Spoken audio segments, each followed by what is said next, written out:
저희 제1회 소프트웨어 인 라이프 자체 세미나에 좀 참석해 주셔서 대단히 감사합니다.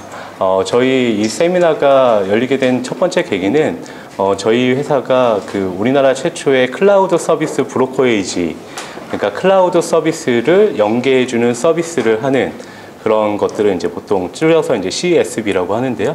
우리나라 최초의 이제 CSB 기업입니다. 근데 클라우드 서비스를 어떻게 이용하게 할 것이고 어떻게 효과적으로 쓰게 할 것인가를 이제 고민하는 어떤 이제 주체가 나오기 시작한 거죠. 그런데 대부분들은 이제 CSB의 이제 어떤 필요성이나 아니면 그 CSB를 통해서 어떤 효과들이 있을 것이라는 것들에 대해서 이제 많이 인식이 부족합니다. 제가 좀 이따 자료에서 좀 더 설명을 드리겠지만 미국 정부에서는 그 주 정부 시스템이나 아니면 공공기관의 시스템을 만들 때 CSB를 함께 클라우드 베이스로 만들면서 파트너로 삼도록 이렇게 권고사항으로 되어 있습니다. 권고사항이긴 하지만 거의 이제 그 연방법에서 나온 거기 때문에 거의 강제사항이나 마찬가지입니다. 그래서 우리나라에서도 이제 CSB 관련된 그런 니즈들이 앞으로 많아질 거라고 생각을 하고 있고요. 특히 클라우드가 이제까지는 이제 인프라스트럭처 단, 어떻게 구축하고 어떤 식으로 활용하고 그다음에 어떤 시스템이 필요한가에 어떤 집중이 되어 있다고 하면 그걸 통해서 만들어지는 다양한 서비스들을 어떻게 효과적으로 이용할 것인가, 그리고 그게 기업이나 개인이나 조직에게 미치는 효과가 어떤 것인가, 이런 것들에 이제 포커스가 되는 해가 내년도 2013년부터라고 생각을 하고 있습니다. 이거는 이제 비건 우리나라만의 그런 상황은 아니고요. 전체적으로 전 세계가 비슷한 상황입니다. 그래서 그런 내용들을 이제 같이 공유하고자 합니다. 여기 앞에 보이는 게 이제 MS에서 만든 MS 오피스입니다. 전 세계적으로 가장 대표적인 패키지 소프트웨어입니다. 옆에 보시는 게 이제 구글 닥스라고 클라우드 베이스의 서비스죠. 이 두 서비스의 두 소프트웨어와 이 서비스 같은 경우에는 장단점이 있습니다.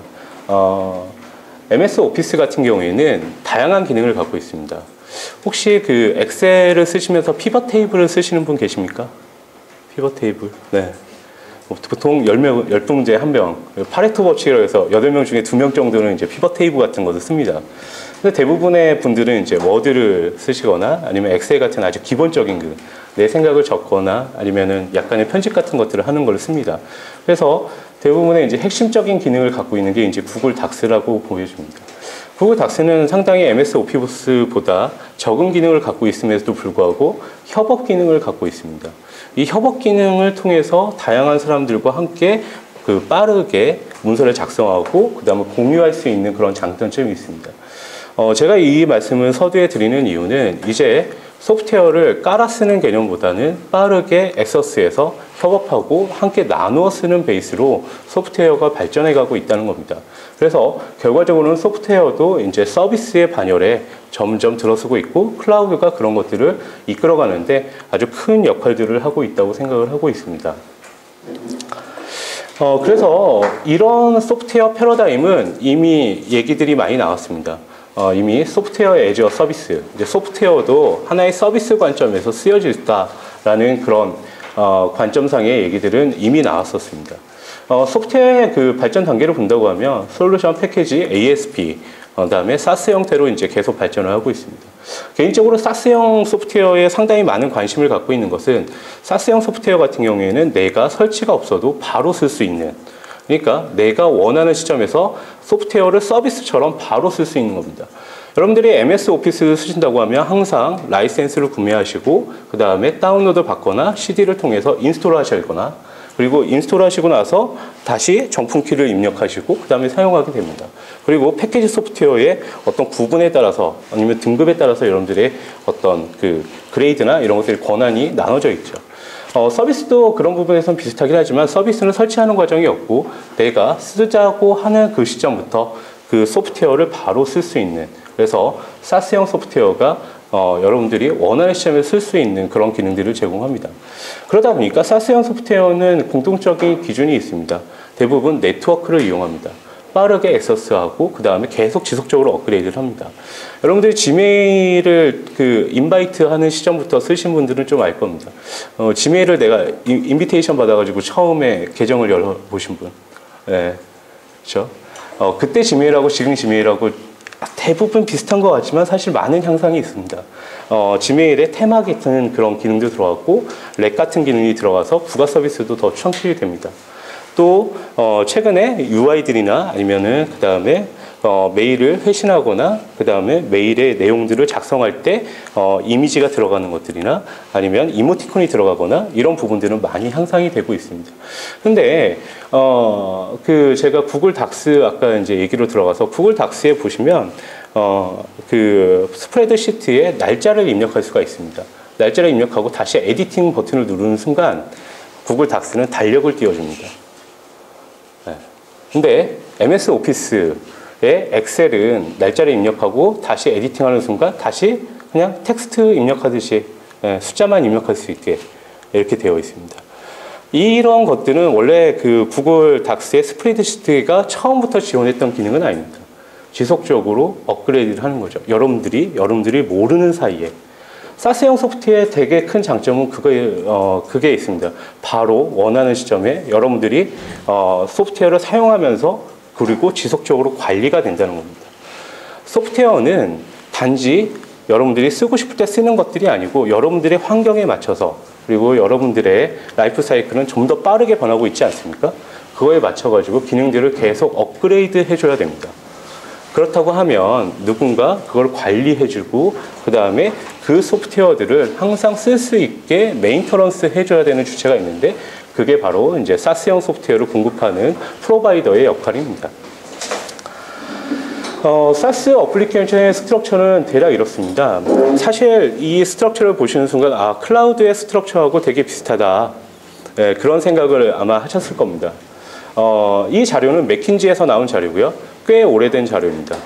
제가 사스라는 형태의 그 소프트웨어 구축 방법에 대해서 많이 고민을 하고 있을 때 이 자료를 볼 때 이 클라우드하고 상당히 많은 부분 유사하다. 그리고 클라우드의 모습이 이렇게 될 수밖에 없구나 라고 생각하는 순간 클라우드의 대부분의 인프라스트럭처 A를 소프트웨어 애저 서비스처럼 여기 보면 인프라스트럭처 애저 서비스 뭐 기타 등등의 용어로 이렇게 포장을 하고 있죠. 이 얘기는 뭐냐면 사스형 소프트웨어를 구축하는 대부분의 기술은 클라우드의 기술하고 상당히 밀접하게 연관이 되어 있습니다. 그 다음 컴퓨팅 애저 서비스는 과연 연산 처리 같은 게 항상 필요하게 되겠죠. 그 다음에 스토리지 애저 서비스, 저장하는 공간이 필요하고 런타임을 그러니까 실행 환경을 클라우드 안에서 해야 되는 첫 번째 이유는 사스형 소프트웨어는 사용자가 원하는 시점에 원하는 용량만큼 쓸 수 있게 해줘야 되는데 그렇다고 하면 기존에 호스티드 된 컴퓨터 가지고는 그런 것들을 일일이 공급하기 어렵습니다. 그래서 런타임 환경에서 쭉 늘어날 수 있고 즉 얘기해서 스케일러빌리티가 쭉 확산될 수 있게 그런 런타임 환경을 제공하고 있고 그 다음에 커먼 서비스라고 해가지고 빌링, 미터링 측정해야 과금하고 그 다음 모니터링 할 수 있죠. 네, 그런 서비스 그 다음에 프로비저닝, 어스니케이션 뭐 기타 등등의 것들이 이제 커먼 서비스로 들어갑니다.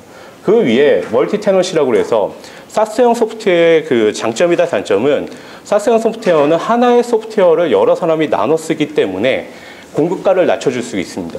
제가 사스형 소프트웨어에 상당히 많은 관심을 갖고 있는 거는 더 저렴하게 소비자들한테 더 좋은 서비스를 공급할 수 있는 소프트웨어 유통 체계이기 때문입니다.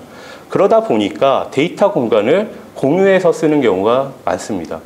그러다 보면 데이터가 내가 원하지 않은 사용자들이나 아니면 원하지 않는 데이터를 남들에게 노출하는 쉽게 얘기하면 보안 사고가 일어날 수가 있죠. 그런 것들을 아키텍처 레벨에서 막아주는 게 멀티 테넌트 데이터베이스입니다. 그래서 내가 쓰는 데이터를 남들과 다르게 그리고 그 안에 데이터들을 보안적으로 세큐리티를 걸어서 쓸 수 있게 그리고 그것들을 관리하는 게 메타데이터 커스터마이제이션입니다. 그리고 나서 그 위에 매시업된 어플리케이션과 미드웨어, 그 다음에 사스형 어플리케이션이 올라옵니다. 이 어플리케이션의 그러니까 스트럭처를 이해하신다고 하면은 거의 대부분 클라우드의 각각의 요소들, 스토리지 애저 서비스가 요즘 흔히 얘기하는 데이터 애저 서비스, 엔드라이브 아니면은 기타 등등의 다음에 있는 다음 클라우드 같은 그런 스토리지 관련된 것들이죠. 어쨌든 그런 서비스들이 이제 하나에 모여서 SaaS형 어플리케이션을 구성하는 하나의 요소가 됩니다. 그러다 보니까 이제 클라우드 컴퓨팅이 상당히 많은 각광을 받게 되고 있습니다. 왜? SaaS형 어플리케이션을 바르게 그리고 빠르게 즉시 제공할 수 있는 컴퓨팅 체계가 생긴 거죠. 저는 클라우드 컴퓨팅이라는 용어를 그렇게 좋아하는 편은 아닙니다. 구름 컴퓨팅? 이거 좀 이상한 용어 아닙니까, 사실은? 근데 하지만 클라우드 컴퓨팅, 사실은 여기에 나와 있는 이 그림이 여러분들 아시는 아이클라우드하고 상당히 유사한 그림이죠.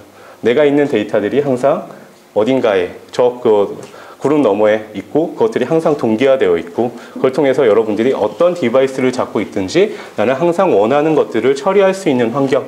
네. 이게 이제 클라우드 컴퓨팅이 소비자 입장에서 상당히 받아들이기 좋은 그런 마케팅 용어인 것 같습니다.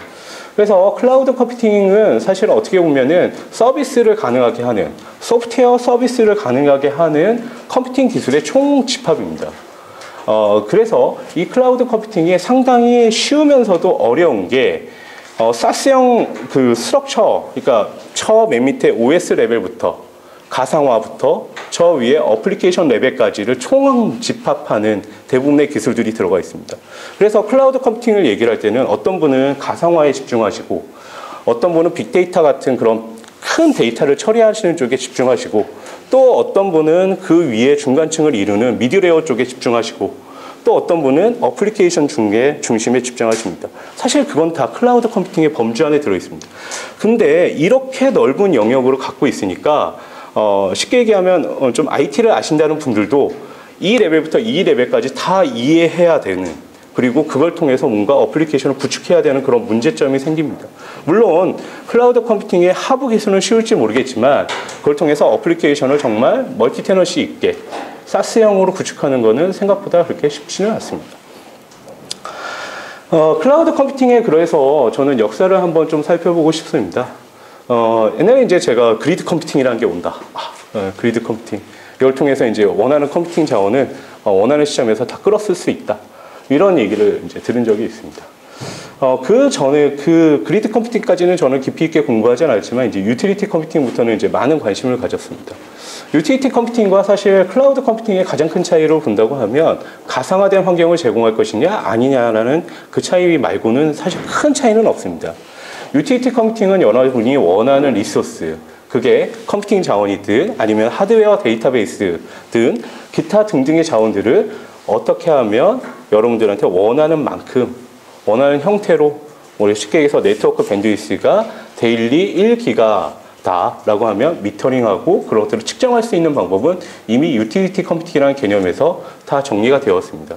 그래서 앞에 SaaS형 어플리케이션의 스트럭처에서 보셨던 커먼 서비스 레이어는 이미 유틸리티 컴퓨팅에서 어느 정도 정의가 되어 있었고요. 그 것들 중에서 이제 클라우드 컴퓨팅은 스케일러비티, 월드와이드한 스케일러비티를 어떻게 줄 것인가, 그리고 어떻게 그런 기술을 구현할 것인가에 많은 초점이 왔습니다. 그래서 클라우드 컴퓨팅이 처음에 얘기됐을 때 버추얼라이제이션 기술, 쉽게 얘기하면 젠이라던가 아니면 VM웨어라던가 기타 등등의 기술들의 많은 부분들이 초점이 되어 있었고, 프라이빗 클라우드는 아직도 버추얼라이제이션 되어 있는, 그러니까 여러 개의 하드웨어를 묶어서 마치 하나인 것처럼 쓰면서 또 공간을 나눠가지고 여러 VM들을 성장할 수 있는 그런 기술들에 이제 초점을 갖고 있었던 게 이제 클라우드 컴퓨팅 관련된 기술들입니다. 지금은 이제 클라우드 컴퓨팅을 좀 더 넘어가서 사물망 통신까지 다 연결하는 그런 단계를 이제 점점 넘어가고 있는 것 같습니다.